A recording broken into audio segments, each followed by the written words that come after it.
Hello, everybody. Wanted to hop on and share the testimony that I promised you guys last night. I was so tired last night, never got a chance to do it. Um, I want to start off with childhood. I'm only going to go briefly into all of that. Um, I grew up in a Catholic home. I cannot say that I grew up in a bad home. I actually had very loving parents. Grew up with two sisters who were awesome. They're amazing people. Um, and I was teased a lot in school and never really, I was kind of the outcast, never really had any friends, whereas my sisters had many. And I struggled with weight and gaining a lot of weight, and then at times I'd be fine and skinny. Um, then about eighth grade, started having a lot of behavioral issues. Ran away from home a couple times, experimented with cigarettes. That was short lived, probably less than a week, only because I had gotten caught actually. And someone had told on me at the school, so my parents found out. I began to hang out with the wrong crowd about that point and began to hide things from my parents, started stealing out of lockers.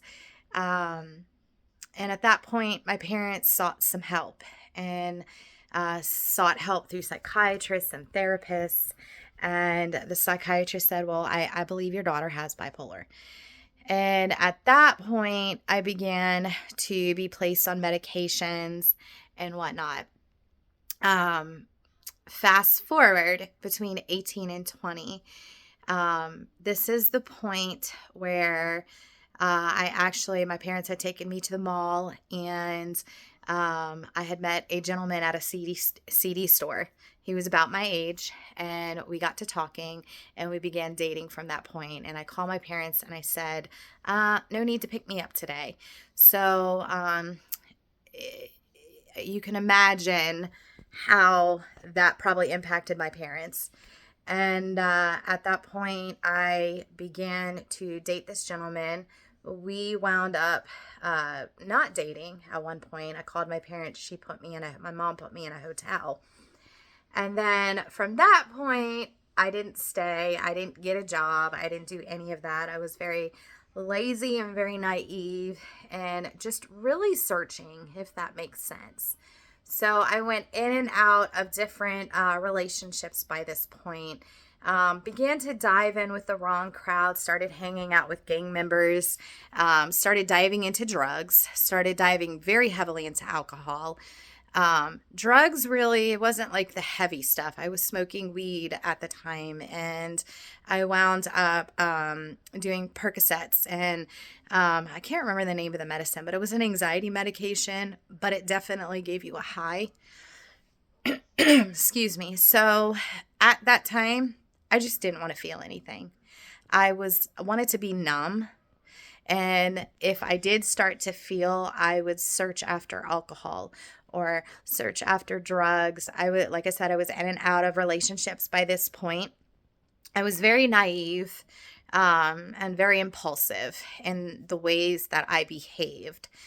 The Lord still kept me though, and I want to just touch on that for a minute. Even though I was impulsive, even though I was diving into things that I shouldn't have dived into, God's hand was still there. I may not have known it at the time. And truthfully, I had never dived into God at that point. I had never searched for him, but he was still talking. He was still moving, but he won't force himself on us, you know? At some point, and I don't remember what age this was, I actually wound up being sexually abused in an alleyway. I was actually headed to make a phone call to a family member at the time, and was not, I had a belly shirt on, all of that, just not dressed the best for being out at nighttime. And a guy said, "Oh, you can use my phone." And we walked through the downtown Hagerstown area for quite some time. And this is where I really feel like it was God who was tugging at my heart. Because for whatever reason, I'm like, I need to pay attention to where we're going. And we wound up in an alleyway, and that's where that took place. And at that point, I had a lot of walls after that. Thankfully, that gentleman had said, "Oh, get up, go." And I did, and it was reported at that point. And honestly, I am thankful that I was able to walk away, because apparently it had happened to another young lady that evening, but that was more, it was a group um, setting, and it was very abusive. So, and I only share that because I'm like, again, I look back on that today and I'm like, that was God. That was God's goodness.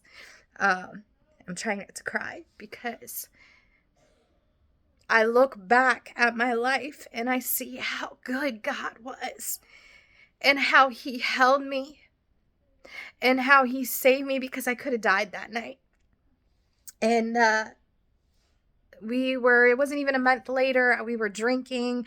I was drinking with the gang members, the crowd that I hung out with at that time. And we were drinking, and there was a gentleman who actually wound up flirting with me at the time. And I don't remember all the ins and outs of what took place that night, but his girlfriend heard it and took me into the alleyway and just started beating and punching and kicking. And I remember someone else at that point, like at one point, I'm like, I need to roll up in a ball, because at this point, if she keeps going, I'm going to die. I had many cuts, many bruises that evening.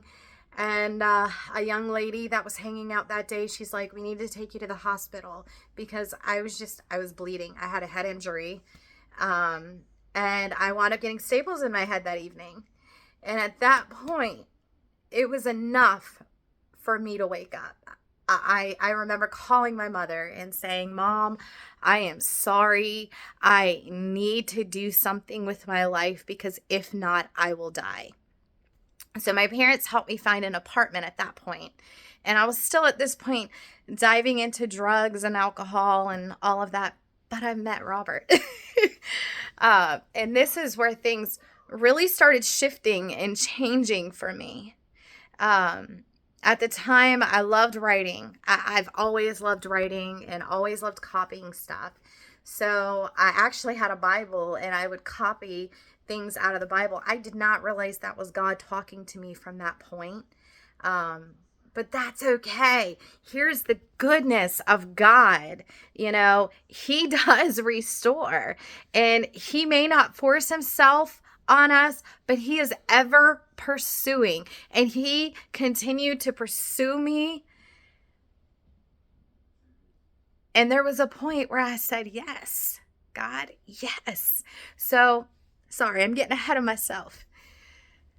So then I had a friend. I started working at that point. I did not have a license, so I would walk back and forth to work, and then, of course, drink on the weekends and party. And I'd have all these big parties, provide all the alcohol and whatnot. And it wasn't light alcohol. It was 180 proof Everclears. So I would get pretty drunk. And my friend, we were talking one day, and she's like, you need to get back out there. I was still had a lot of walls from the sexual abuse, from getting beat up. And I had promised myself at that point, I'm like, no one's ever going to hurt me again. I will never be backed up against the wall, and I will tell people about themselves. So I, at that point, had a very short fuse. And if you crossed me in the slightest, I will tell you about yourself. So, so at that point, she's like, yeah, you need to get back out there. I know a friend, and that friend was Robert, and his mama was a praying mama at the time. So we got together, we hit it off very, very well, very, very quickly. And of course, his mom was praying at this point. Robert and I would get together. We would party on the weekends, have these big parties. We were not married at the time. And We went from the apartment my mom had got, and we went to another apartment upstairs. Again, we would still party, have these, a lot of alcohol and whatnot. And then I don't remember when it was, if it was before we moved. We just got to, yeah, we would have moved because we went from Maryland to PA. And when we got to PA, we were at a trailer.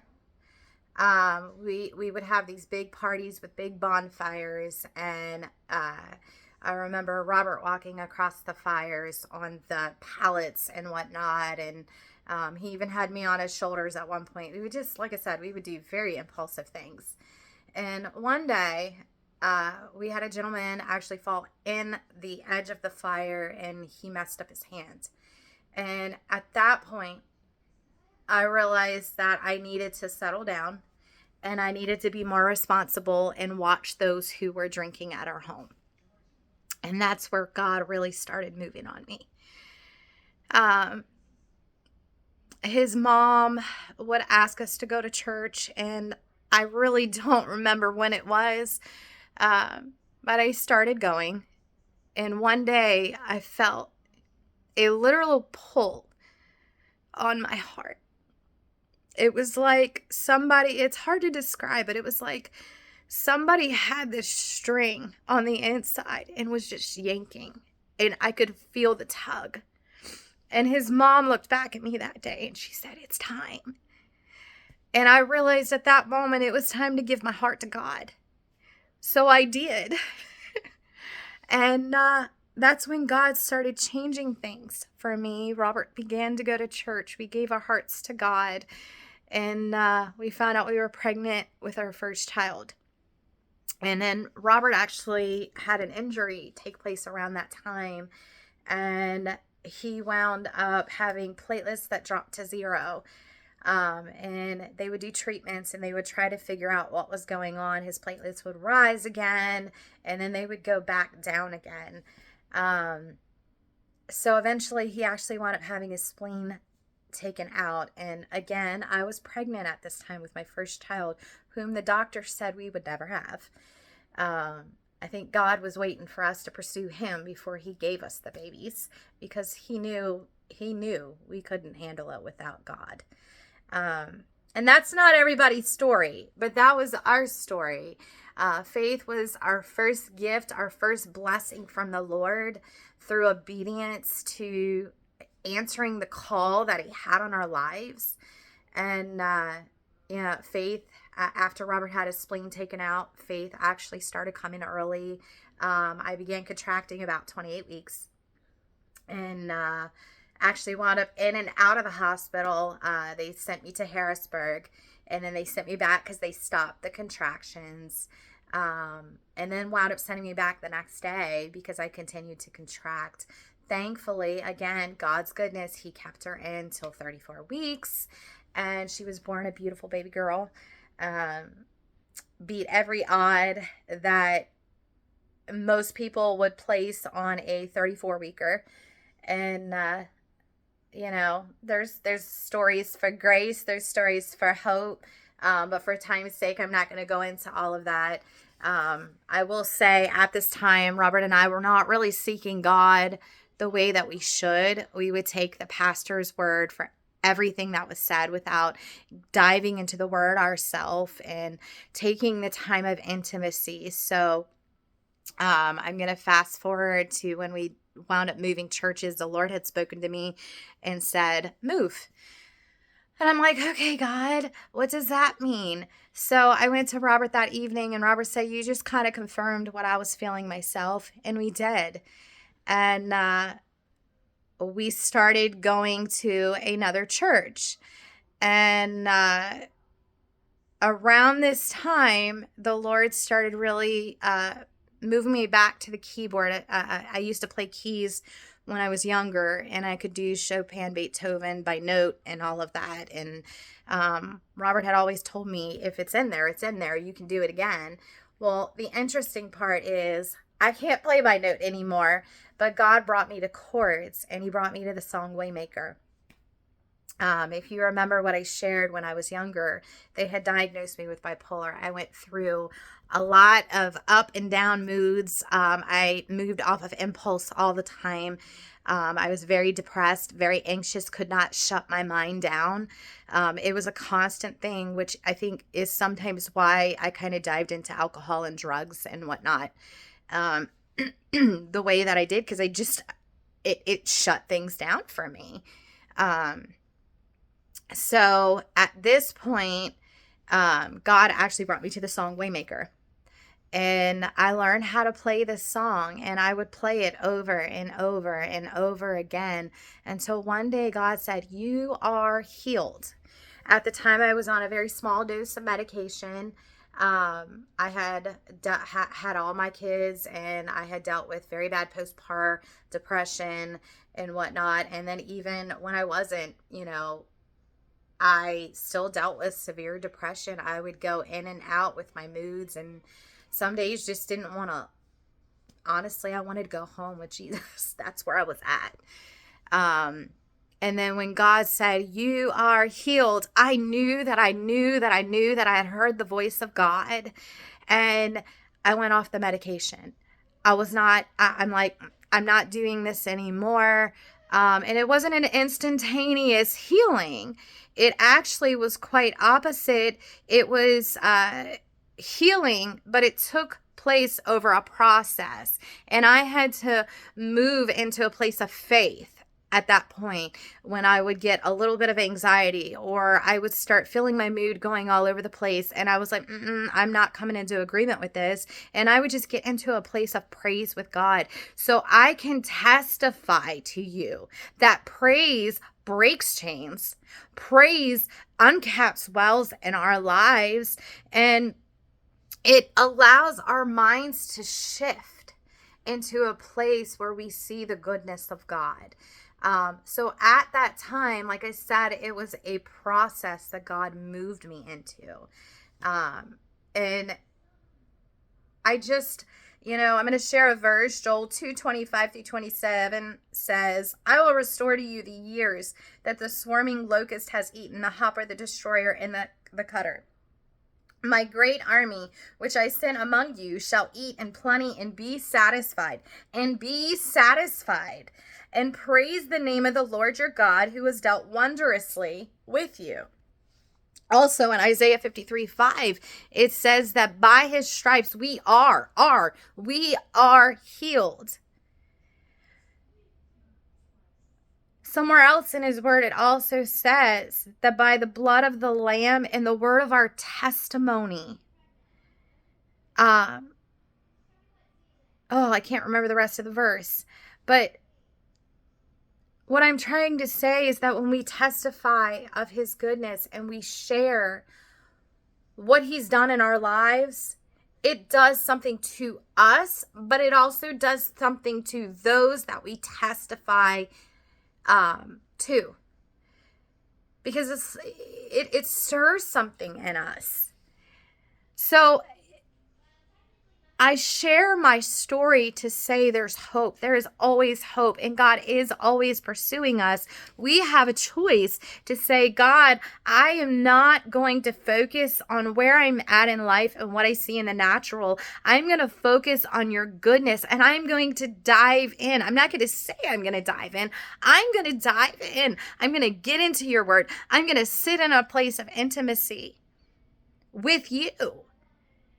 And sometimes when I go into that place of intimacy, it literally just looks like me on the floor laying and not saying a word, so I can hear what he has to say to me in that hour.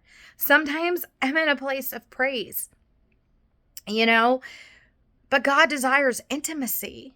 He desires to be with us. He desires to talk to us. He desires to walk with us. We have a choice to make, though. Will we do that? I shared with you that he was pursuing me a long time ago, and I never realized that. Look what he's done, though. He took me from a place where I didn't think I'd have children to having 3 children. He took me to a place where I said, you will not cross me in the slightest, or I'll tell you about yourself, to a place where he's allowed me to hold my tongue and pray for blessings for the next person beside me, even when they treated me ugly. He gave me a wonderful husband, a house, and we've never gone without. We may not have gotten the things that we wanted in life, but we've never gone without. So I love you guys. I pray that this testimony has encouraged you. Rise up, warrior of God, because you're a warrior. He needs you. Love you guys.